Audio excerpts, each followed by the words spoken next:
Národná prírodná pamiatka Liskovská jaskyňa leží neďaleko mesta Ružomberok v masíve Mnícha. Je známa už niekoľko storočí. Prvá písomná zmienka o nej pochádza z roku 1736 od Mateja Bela.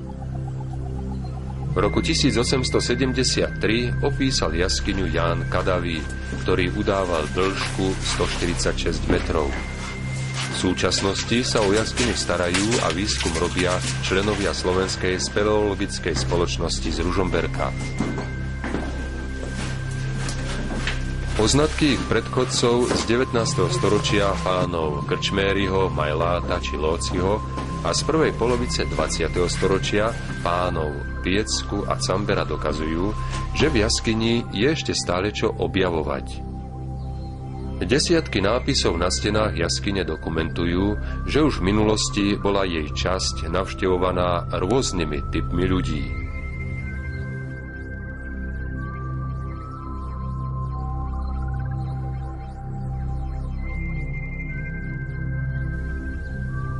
O dôležitosti tejto jaskyne hovoria archeologické práce z konca 19.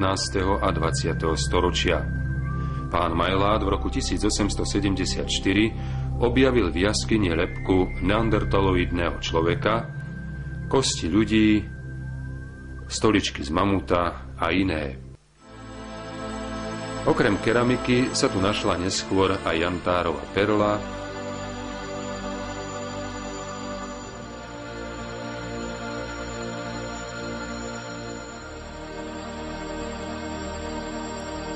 bronzové a medené záušnice, ozdoby do vlasov, háčik na ryby,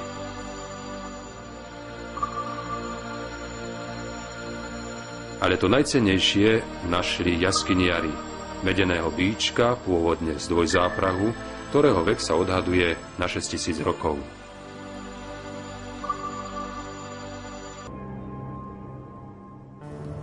Množstvo ľudských kostí našiel Lajos Lóci pri prieskume jaskyne v roku 1871. Dohady o antropofágii či upaľovaní bosoriek v stredoveku sa nepotvrdili. História a spomenuté nálezy sa viažu k hradisku na Mníchu, ktoré vzniklo 1000 rokov pred našim letopočtom. Bolo obývané ľuďmi lužických popolnicových polí. Valy hradiska boli veľmi rozsiahle a ešte donedávna aj viditeľné. Práce v jaskinnom systéme pokračujú s veľkým elánom na viacerých miestach. Sústavným prieskumom nepriechodných, sifónových a komínových chodieb, odpratávaním závalov nachádzajú jaskyniari nové, dosiaľ neprebádané podzemné krásy.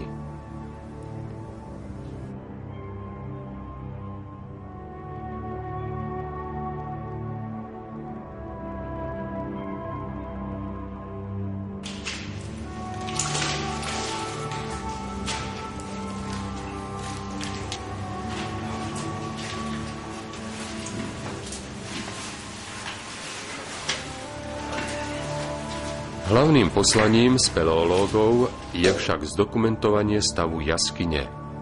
Okrem fotodokumentácie a odborných výskumov patrí sem aj zameranie celej jaskyne. Takto vyzerala mapa jaskyne od Majláta v polovici 19. storočia.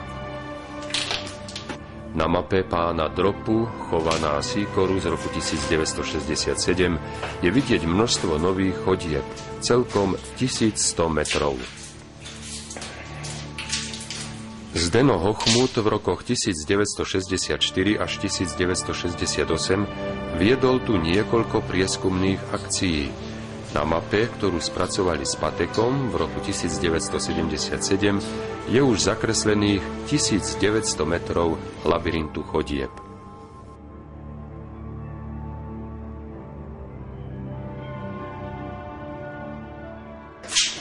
Na poslednej mape z roku 2002, ktorú spracovali bratia Jurečkovci a Sliačan, je zakreslených spolu 3706 metrov.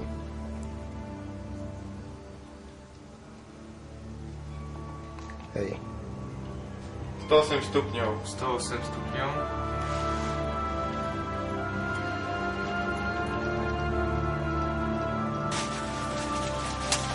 Viac ako polstoročie sa v tejto sonde nepracovalo.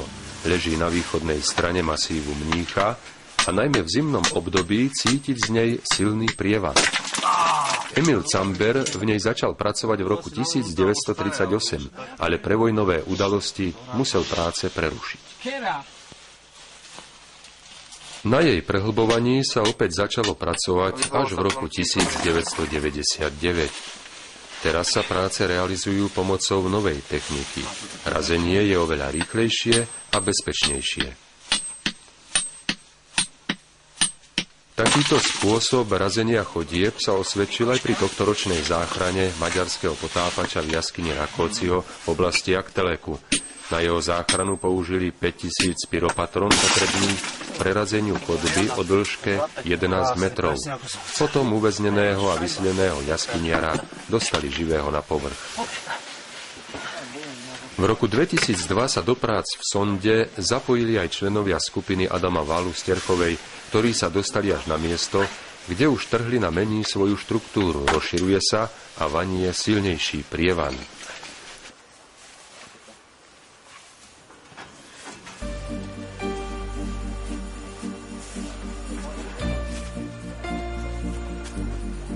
Liskovská jaskyňa predstavuje vlastne zložitý labyrint chodieb na viacerých poschodiach, ktoré boli vytvorené vodami bočného ramena Váhu.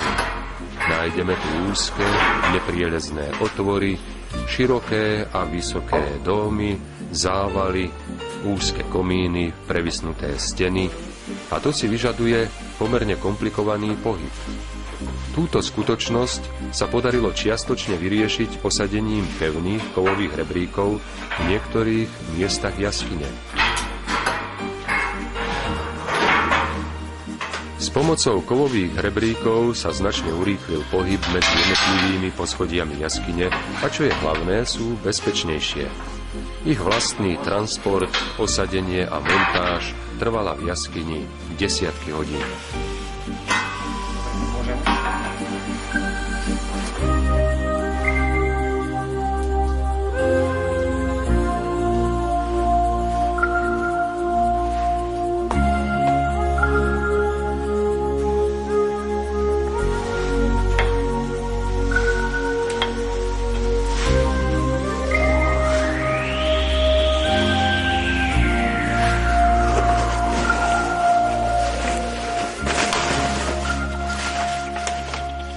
Úzke chodby, trhliny a plazívky vyžadujú vynaloženie značnej námahy. Nie všade sa dá jednoducho prejsť. V niektorých miestach je nutné dokonca odložiť aj vaky s pomôckami pre istejší a lepší pohyb.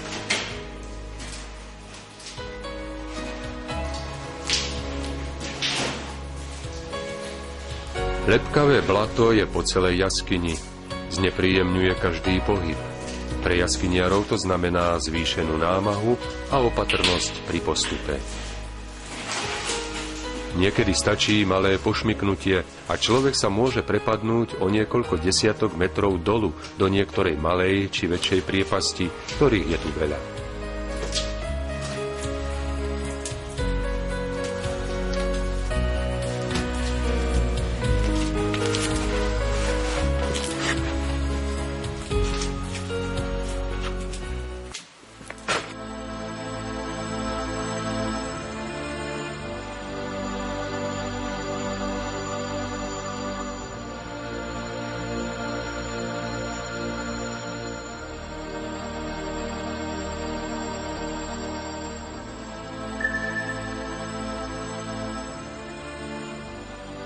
Postup do Guanového dómu vedie cez hornú snemovňu.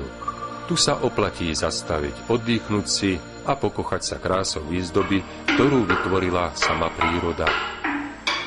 Tieto priestory patria medzi najkrajšie miesta v jaskyni.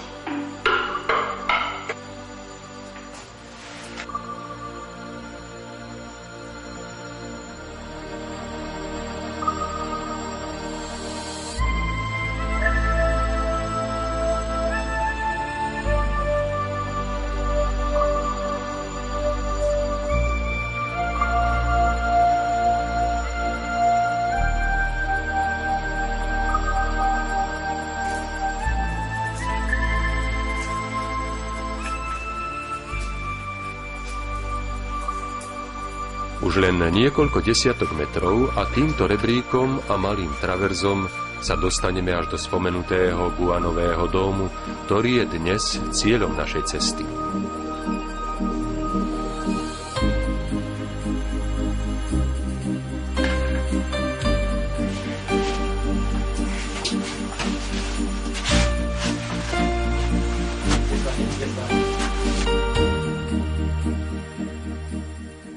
Guanový dom pomenovali podľa množstva trusu netopierov ležiaceho na dne jaskyne.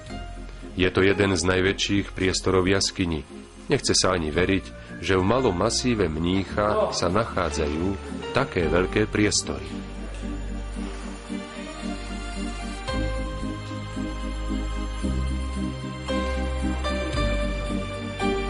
Návšteva jaskyne sa pomaly končí. Ustatí, špinaví, ale spokojní jaskyniari už teraz plánujú nové objavy. Je celkom možné, že ďalší prieskum ich povedie práve do týchto dosiaľ neprebádaných priestorov.